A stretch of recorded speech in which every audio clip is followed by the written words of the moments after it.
Tales of Terror and Mystery by Arthur Conan Doyle. The Terror of Blue John Cavern. The following narrative was found among the papers of Dr. James Hardcastle, who died of phthisis on February 4th, 1908, at 36, Upper Coventry Flats, South Kensington.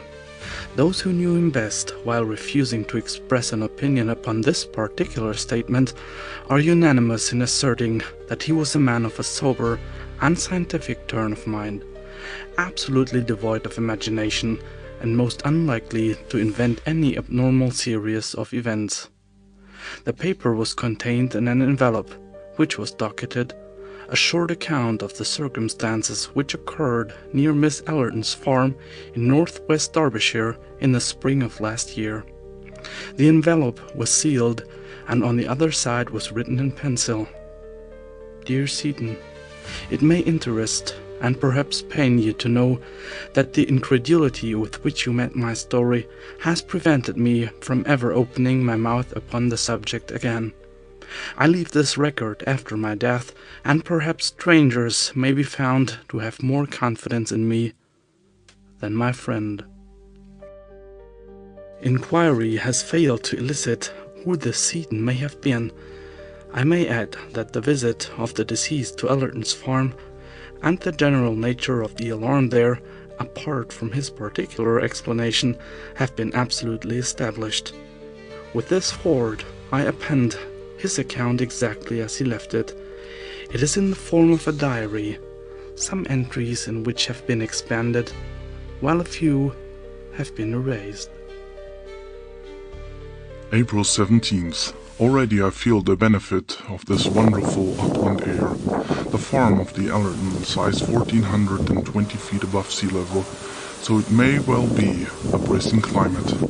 Beyond the usual morning cough, I have very little discomfort. And what with the fresh milk and the homegrown mutton, I have every chance of putting on weight. I think Saunderson will be pleased.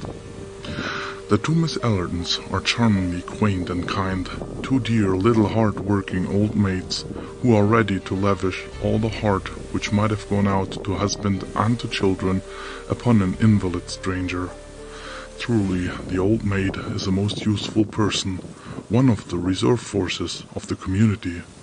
They talk of the superfluous woman, but what would the poor superfluous men do without her kindly presence? By the way, in their simplicity, they very quickly let out the reason why Saunderson recommended their farm. The professor rose from the ranks himself, and I believe that in his youth he was not above scaring crows in these very fields. It is a most lonely spot, and the walks are picturesque in the extreme. The farm consists of grazing land, lying at the bottom of an irregular valley. On each side are fantastic limestone hills, formed of rock so soft that you can break it away with your hands. All this country is hollow. Could you strike it with some gigantic hammer, it would boom like a drum, or possibly cave in altogether and expose some huge subterranean sea. A great sea there surely must be, for on all sides the stream run into the mountain itself, never to reappear. There are gaps everywhere amid the rocks, and when you pass through them you find yourself in great caverns, which wind down into the bowels of the earth. I have a small bicycle lamp, and it is a perpetual joy to me to carry it into these weird solitudes, and to see the wonderful silver and black effect when I throw its light upon the stalactites which drape the lofty roofs. Shut off the lamp, and you are in the blackest darkness. Turn it on, and it is a scene from the Arabian Nights. But there's one of these strange openings in the earth which has a special interest, for it is the handiwork, not of nature, but of man. I had never heard of Blue John when I came to these parts. It is the name given to a peculiar mineral, of a beautiful purple shade, which is only found at one or two places in the world. It is so rare that an ordinary vase of Blue John would be valued at a great price. The Romans, with that extraordinary instinct of theirs, discovered that it was to be found in this valley, and sank a horizontal shaft deep into the mountainside. The opening of their mine has been called Blue John Gap, a clean-cut arch in the rock, the mouth all overgrown with bushes. It is a goodly passage which the Roman miners have cut, and it intersects some of the great water-worn caves, so that if you enter Blue John Gap, you would do well to mark your steps and to have a good store of candles, or you may never make your way back to the daylight again. I have not yet gone deeply into it, but this very day I stood at the mouth of the arched tunnel, and peering down into the black recesses beyond, I vowed that when my health returned, I would devote some holiday to exploring those mysterious depths, and finding out for myself how far the Roman had penetrated into the Derbyshire hills. Strange how superstitious these countrymen are. I should have thought better of young Armitage, for he is a man of some education and character, and a fine fellow for his station in life. I was standing at the Blue John Gap when he came across the field to me. "Well, Doctor," he said, "you are not afraid anyhow." "Afraid?" I answered. "Afraid of what?" "Of it," said he, with a jerk of his thumb towards the black vault, "of the terror that lives in the Blue John Cave." How absurdly easy it is for a legend to arise in a lonely countryside. I examined him as to the reasons for his weird belief. It seems that from time to time sheep have been missing from the fields, carried bodily away according to Armitage. That they could have wandered away of their own accord and disappeared among the mountains was an explanation to which he would not listen. On one occasion a pool of blood had been found, and some tufts of wool. That also, I pointed out, could be explained in a perfectly natural way. Further, the nights upon which sheep disappeared were invariably very dark, cloudy nights with no moon. This I met with the obvious retort that those were the very nights which a commonplace sheep-stealer would naturally choose for his work. On one occasion a gap had been made in a wall, and some of the stones scattered for a considerable distance. Human agency, again, in my opinion. Finally Armitage clinched all his arguments by telling me that he had actually heard the creature. Indeed, that anyone could hear it who remained long enough at the gap. It was a distant roaring of an immense volume. I could not but smile at this, knowing, as I do, the strange reverberations which come out of an underground water system running amid the chasms of a limestone formation. My incredulity annoyed Armitage so that he turned and left me with some abruptness. And now comes the queer point about the whole business. I was still standing near the mouth of the cave, turning over in my mind the various statements of Armitage and reflecting how readily they could be explained away, when suddenly, from the depth of the tunnel beside me, there issued a most extraordinary sound. How shall I describe it? First of all, it seemed to be a great distance away, far down in the bowels of the earth. Secondly, in spite of this suggestion of distance, it was very loud. Lastly, it was not a boom nor a crash, such as one would associate with falling water or tumbling rock, but it was a high whine, tremulous and vibrating, almost like the whinnying of a horse. It was certainly a most remarkable experience, and one which for a moment, I must admit, gave a new significance to Armitage's words. I waited by the Blue John Gap for half an hour or more, but there was no return of the sound, so at last I wandered back to the farmhouse, rather mystified by what had occurred.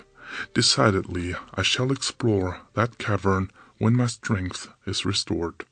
Of course, Armitage's explanation is too absurd for discussion, and yet that sound was certainly very strange. It still rings in my ears as I write. April 20th. In the last 3 days, I have made several expeditions to the Blue John Gap and have even penetrated some short distance, but my bicycle lantern is so small and weak that I dare not trust myself very far. I shall do the thing more systematically. I have heard no sound at all and could almost believe that I had been the victim of some hallucination suggested, perhaps by Armitage's conversation. Of course, the whole idea is absurd, and yet I must confess that those bushes at the entrance of the cave do present an appearance as if some heavy creature had forced its way through them. I begin to be keenly interested.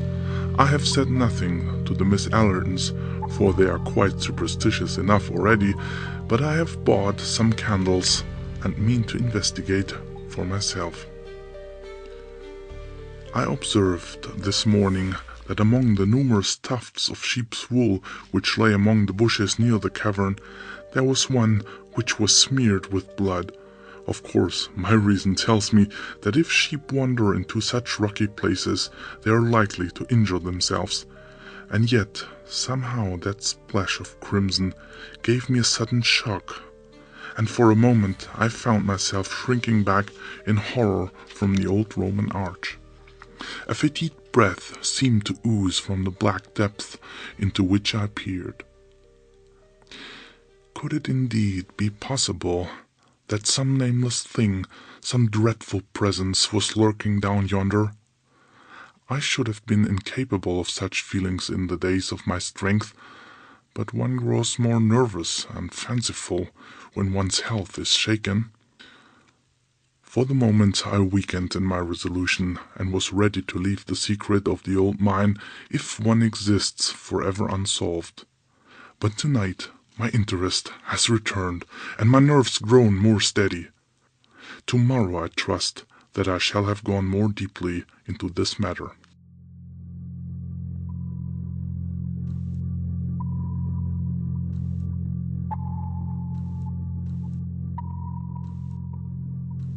April 22nd. Let me try and set down as accurately as I can my extraordinary experience of yesterday. I started in the afternoon and made my way to the Blue John Gap. I confess that my misgivings returned as I gazed into its depth, and I wished that I had brought a companion to share my exploration. Finally, with the return of resolution, I lit my candle, pushed my way through the briars, and descended into the rocky shaft. It went down at an acute angle for some 50 feet, the floor being covered with broken stone. Thence there extended a long straight passage cut in the solid rock.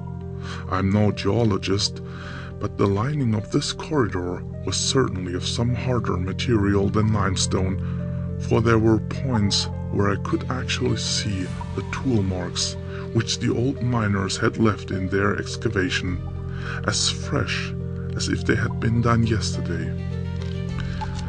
Down this strange old-world corridor I stumbled, my feeble flame throwing a dim circle of light around me, which made the shadows beyond the more threatening and obscure. Finally I came to a spot where the Roman tunnel opened into a water-worn cavern, a huge hall hung with long white icicles of lime deposit. From this central chamber I could dimly perceive that a number of passages, worn by the subterranean streams, wound away into the depth of the earth. I was standing there, wondering whether I had better return or whether I dare venture farther into this dangerous labyrinth, when my eyes fell upon something at my feet which strongly arrested my attention. The greater part of the floor of the cavern was covered with boulders of rock or with hard incrustations of lime, but at this particular point there had been a drip from the distant roof, which had left a patch of soft mud. In the very center of this there was a huge mark, an ill-defined blotch, deep, broad and irregular, as if a great boulder had fallen upon it, No loose stone lay near, however, nor was there anything to account for the impression.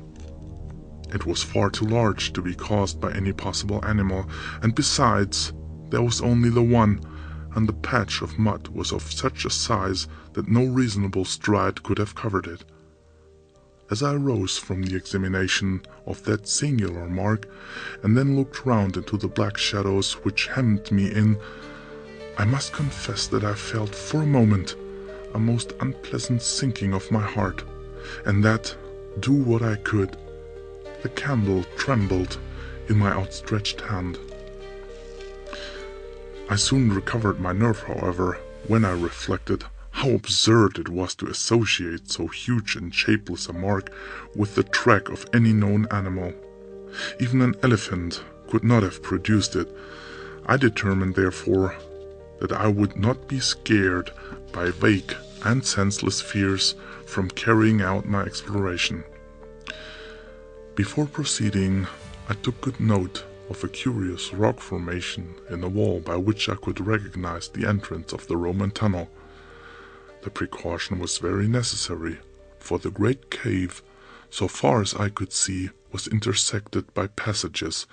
Having made sure of my position and reassured myself by examining my spare candles and my matches, I advanced slowly over the rocky and uneven surface of the cavern.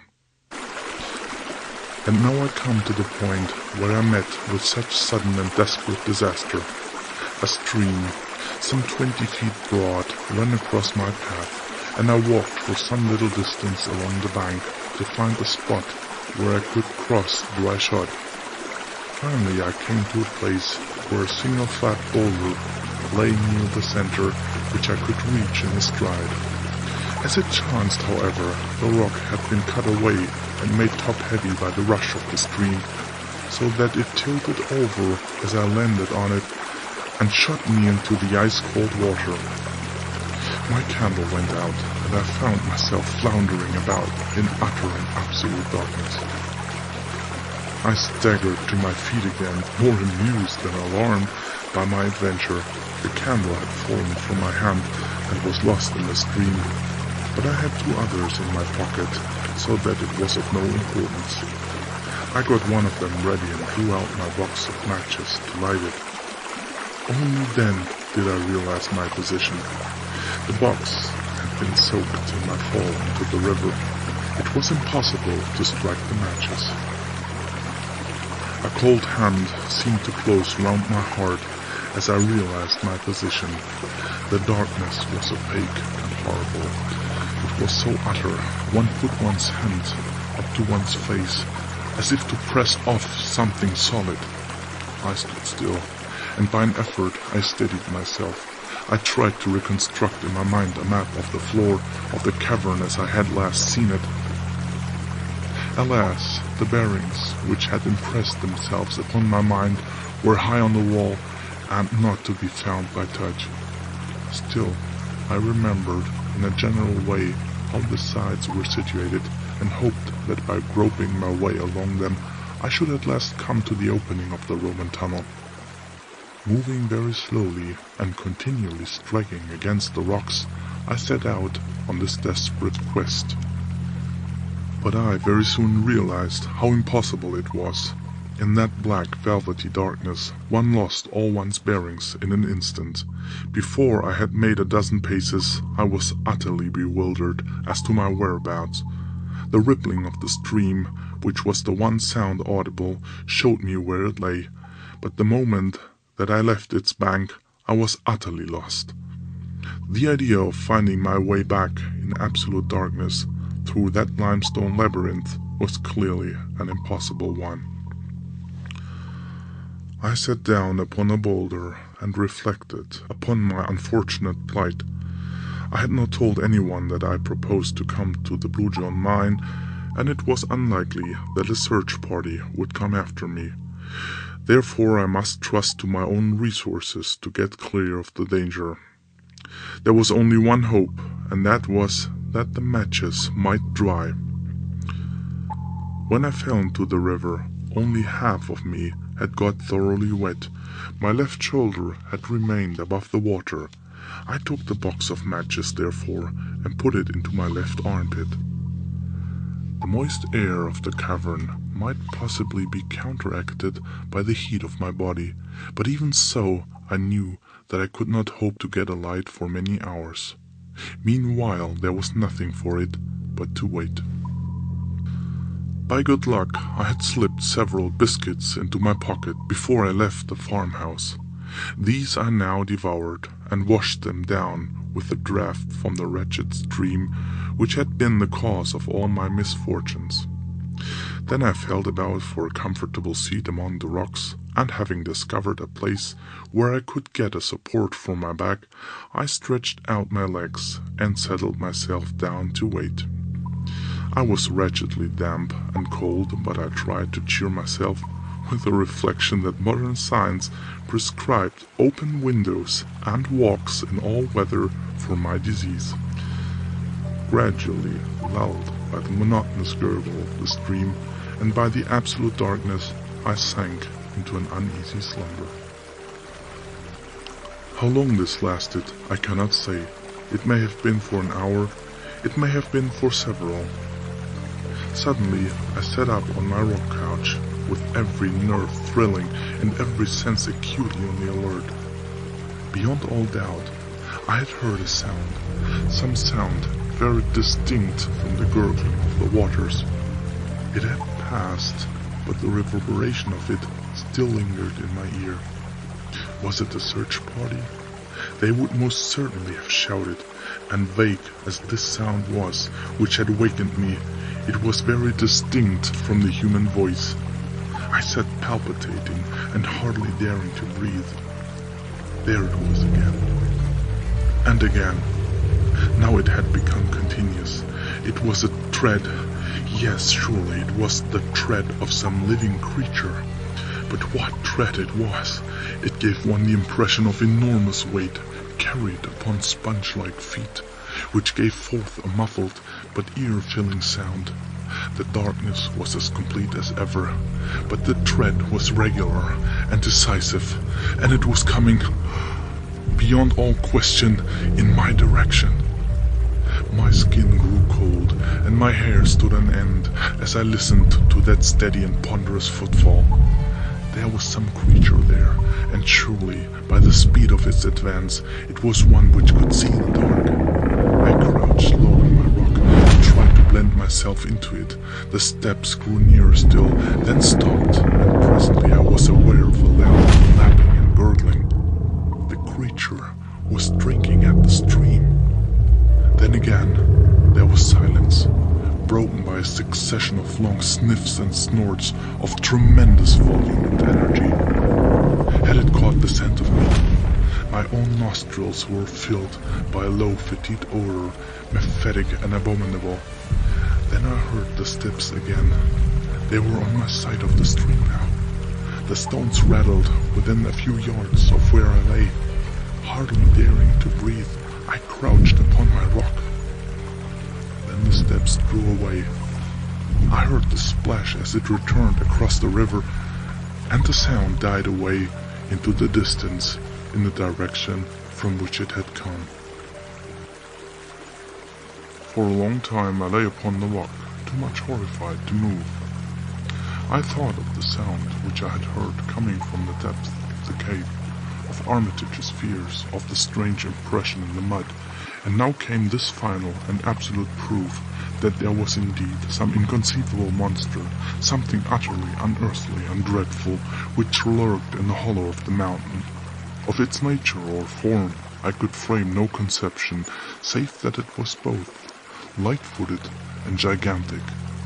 The combat between my reason, which told me that such things could not be, and my senses, which told me that they were, raged within me as I lay.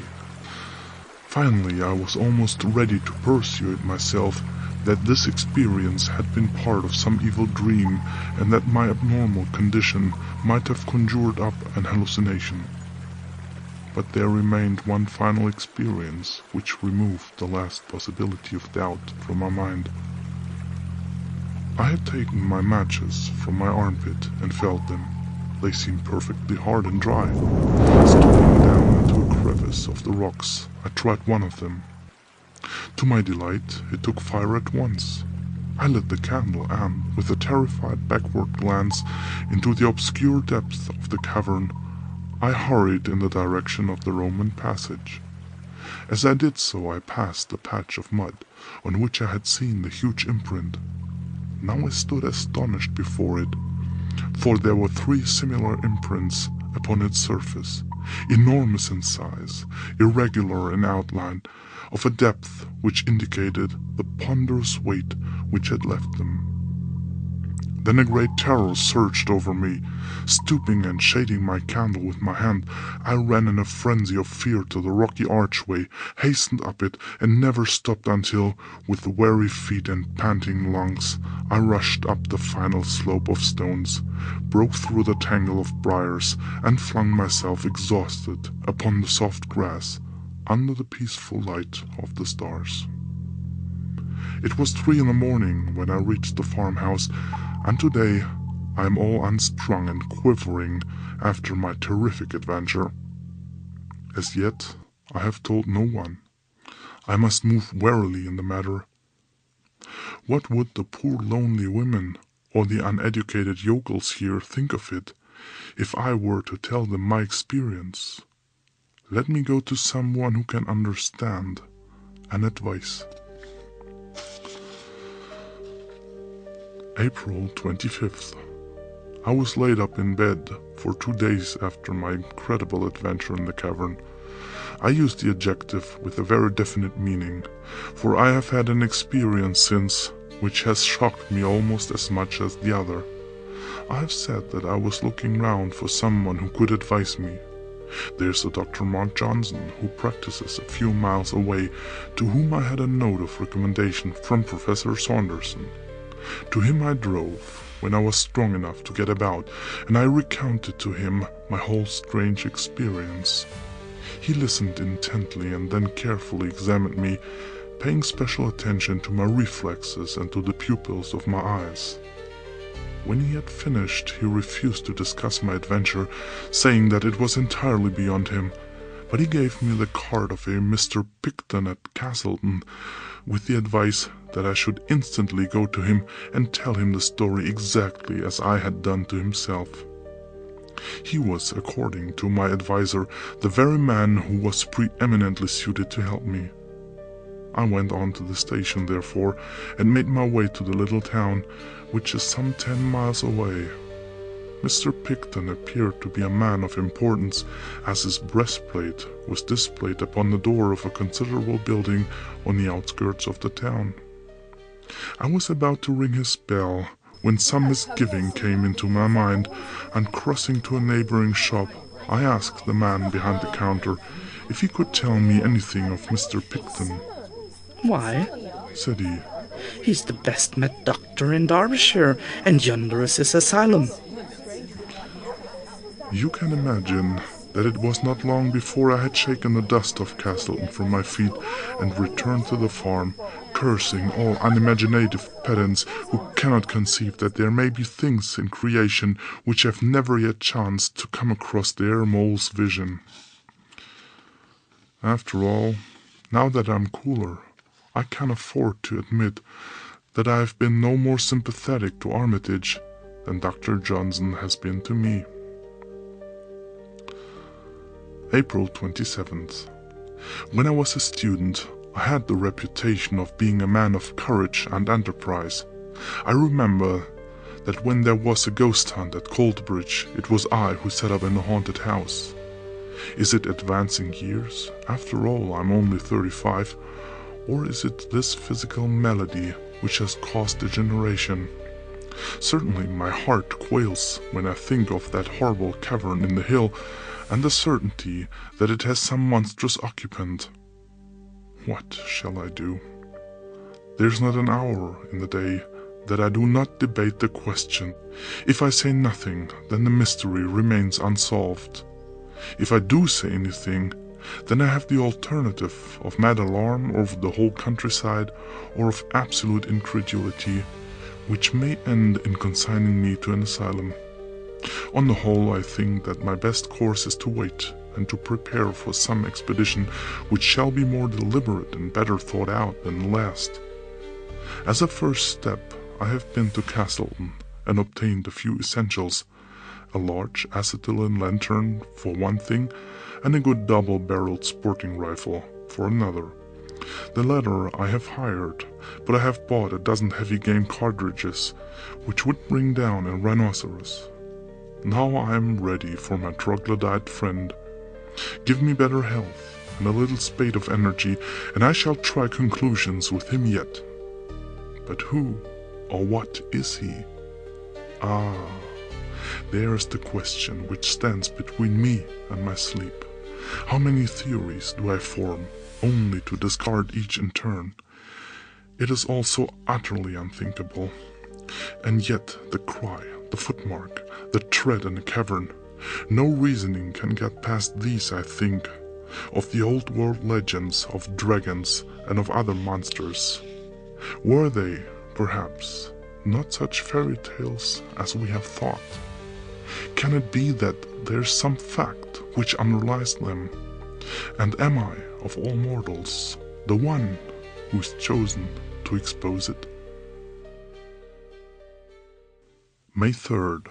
For several days I have been laid up by the vagaries of an English spring, and during those days there have been developments, the true and sinister meaning of which no one can appreciate, save myself.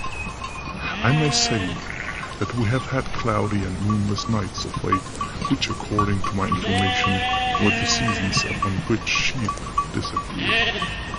Well, sheep have disappeared. 2 of Miss Allerton's, 1 of old Pearson's of the catwalk, and 1 of Mrs. Smolton's.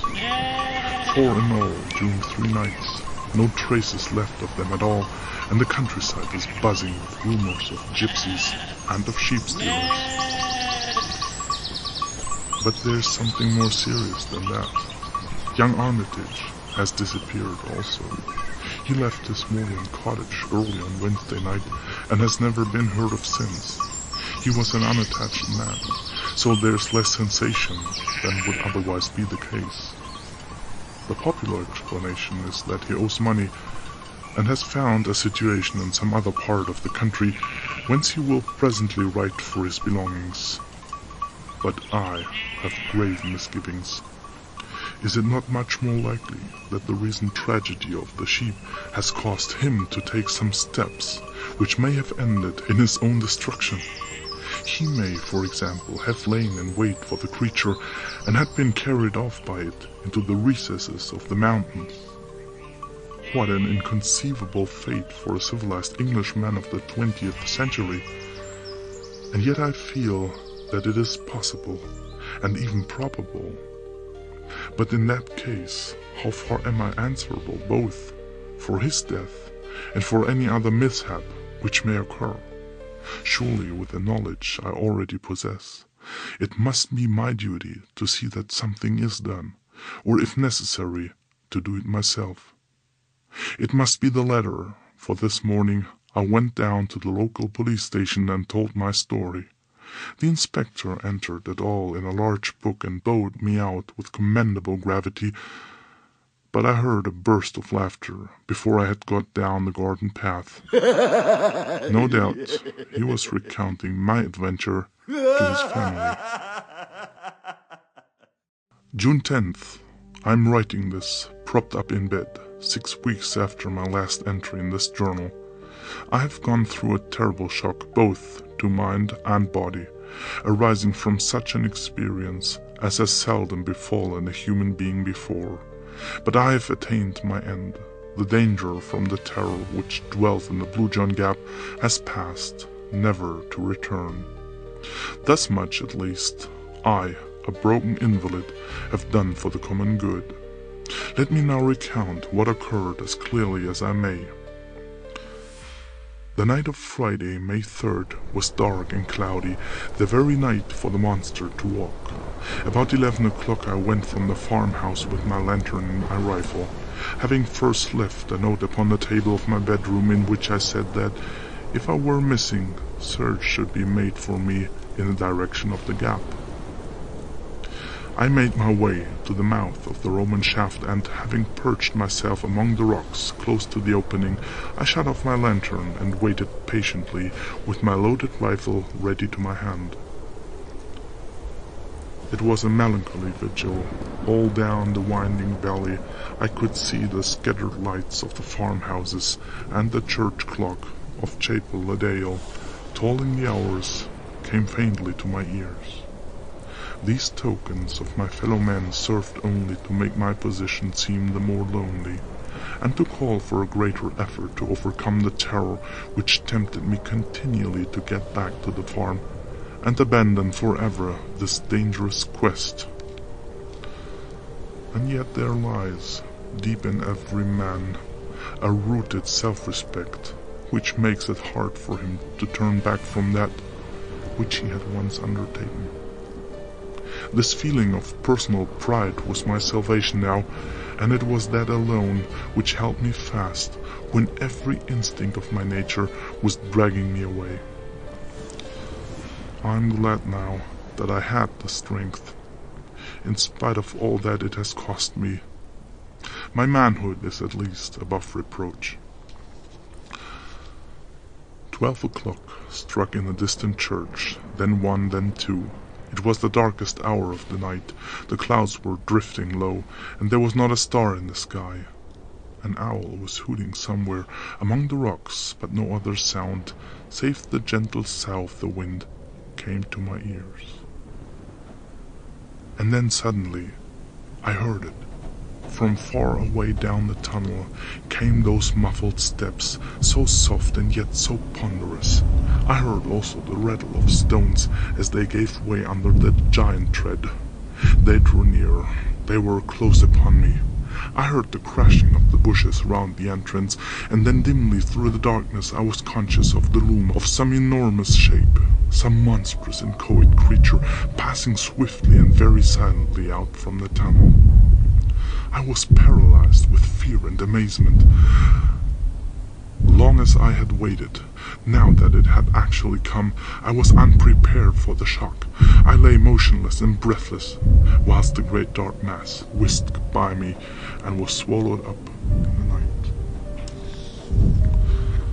But now I nerved myself for its return. No sound came from the sleeping countryside to tell of the horror which was loose. In no way could I judge how far off it was, what it was doing, or when it might be back. But not a second time should my nerve fail me. Not a second time should it pass unchallenged. I swore it between my clenched teeth as I laid my cocked rifle across the rock. And yet, nothing happened. There was no warning of approach. Now as the creature passed over the grass, suddenly, like a dark, drifting shadow, the huge bulk loomed up once more before me, making for the entrance of the cave. Again came that paralysis of volition which held my crooked forefinger impotently on the trigger. But with a desperate effort, I shook it off, even as the brushwood rustled and the monstrous beast blended with the shadow of the gap. I fired at the retreating form. In the blaze of the gun, I caught a glimpse of a great shaggy mass, something with rough and bristling hair of a withered grey color, fading away to white in its lower parts, the huge body supported upon short, thick, curving legs. I had just that glance, and then I heard the rattle of the stones as the creature tore down to its burrow. In an instant, with a triumphant revulsion of feeling, I had cast my fears to the wind, and uncovering my powerful lantern with my rifle in my hand, I sprang down from my rock and rushed after the monster down the old Roman shaft. My splendid lamp cast a brilliant flood of vivid light in front of me, very different from the yellow glimmer which had aided me down the same passage only 12 days before. As I ran, I saw the great beast lurching along before me, its huge bulk filling up the whole space from wall to wall. Its hair looked like coarse faded oakum, and hung down in long dense masses, which swayed as it moved. It was like an enormous unclipped sheep in its fleece, but in size it was far larger than the largest elephant, and its breadth seemed to be nearly as great as its height.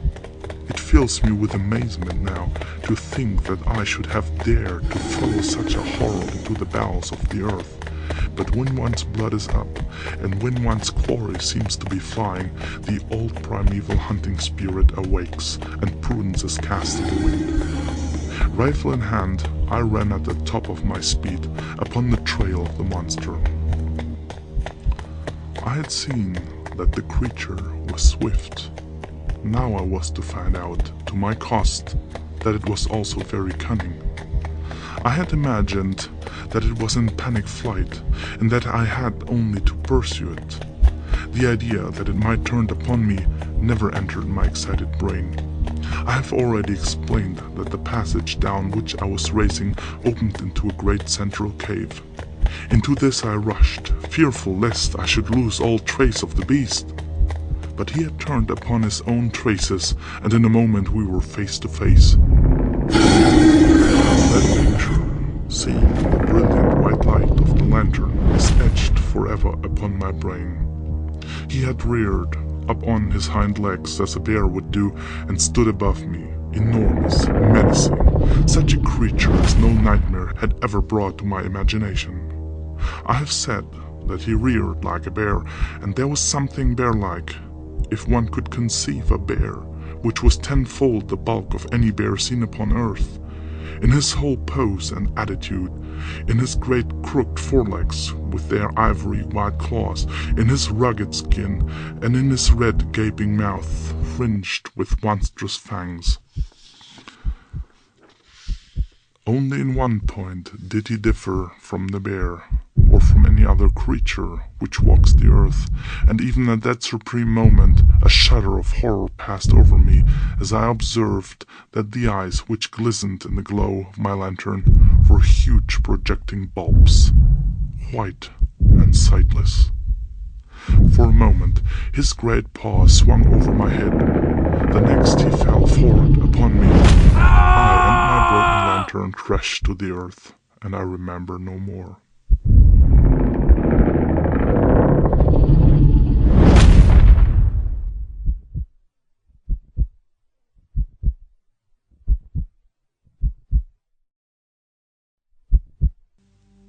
When I came to myself, I was back in the farmhouse of the Allertons. 2 days had passed since my terrible adventure in the Blue John Gap. It seems that I had lain all night in the cave, insensible from concussion of the brain, with my left arm and 2 ribs badly fractured. In the morning my note had been found, a search party of 12 farmers assembled, and I had been tracked down and carried back to my bedroom, where I had lain in high delirium ever since. There was, it seems, no sign of the creature, and no bloodstain which would show that my bullet had found him as he passed. Save for my own plight and the marks upon the mud, there was nothing to prove that what I said was true. 6 weeks have now elapsed, and I am able to sit out once more in the sunshine. Just opposite me is the steep hillside, grey with shaly rock, and yonder on its flank is the dark cleft which marks the opening of the Blue John Gap. But it is no longer a source of terror. Never again through that ill-omened tunnel shall any strange shape flit out into the world of men. The educated and the scientific, the Dr. Johnsons and the like, may smile at my narrative, but the poorer folk of the countryside had never a doubt as to its truth. On the day after my recovering consciousness, they assembled in their hundreds round the Blue John Gap. As the castle and courier said, it was useless for our correspondent or for any of the adventurous gentlemen who had come from Matlock, Buxton, and other parts to offer to descend to explore the cave to the end and to finally test the extraordinary narrative of Dr. James Hardcastle. The country people had taken the matter into their own hands, and from an early hour of the morning they had worked hard in stopping up the entrance of the tunnel. There's a sharp slope where the shaft begins, and great boulders rolled along by many willing hands were thrust down it until the gap was absolutely sealed. So ends the episode which had caused such excitement throughout the country. Local opinion is fiercely divided upon the subject. On the one hand are those who point to Dr. Hardcastle's impaired health and to the possibility of cerebral lesions of tubercular origin giving rise to strange hallucinations. Some idée fixe, according to these gentlemen, caused the doctor to wander down the tunnel, and a fall among the rocks was sufficient to account for his injuries. On the other hand, a legend of a strange creature in the gap has existed for some months back, and the farmers look upon Dr. Hardcastle's narrative and his personal injuries as a final corroboration. So the matter stands, and so the matter will continue to stand, for no definite solution seems to us to be now possible. It transcends human wit to give any scientific explanation which could cover the alleged facts. Perhaps before the courier published these words, they should have been wise to send their representative to me. I have thought the matter out, as no one else has occasion to do, and it is possible that I might have removed some of the more obvious difficulties of the narrative and brought it one degree nearer to scientific acceptance. Let me then write down the only explanation which seems to me to elucidate what I know to my cost to have been a series of facts. My theory may seem to be wildly improbable, but at least no one can venture to say that it is impossible. My view is, and it was formed, as is shown by my diary before my personal adventure, that in this part of England there is a vast subterranean lake or sea, which is fed by a great number of streams which pass down through the limestone.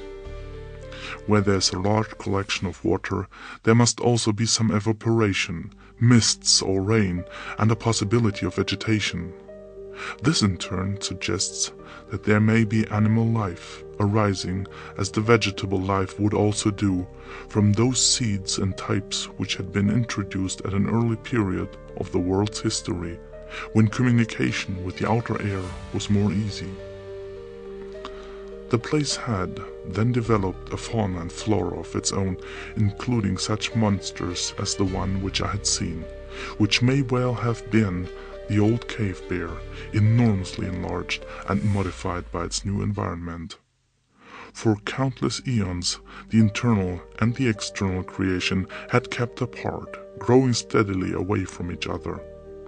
Then there had come some rift in the depth of the mountain which had enabled one creature to wander up, and, by means of the Roman tunnel, to reach the open air. Like all subterranean life, it had lost the power of sight, but this had no doubt been compensated for by nature in other directions. Certainly, it had some means of finding its way about and of hunting down the sheep upon the hillside. As to its choice of dark nights, it is part of my theory that light was painful to those great white eyeballs, and that it was only a pitch-black world which it could tolerate. Perhaps, indeed, it was the glare of my lantern which saved my life at that awful moment when we were face to face. So I read the riddle. I leave these facts behind me, and if you can explain them, do so. Or if you choose to doubt them, do so. Neither your belief nor your incredulity can alter them, nor effect one whose task is nearly over.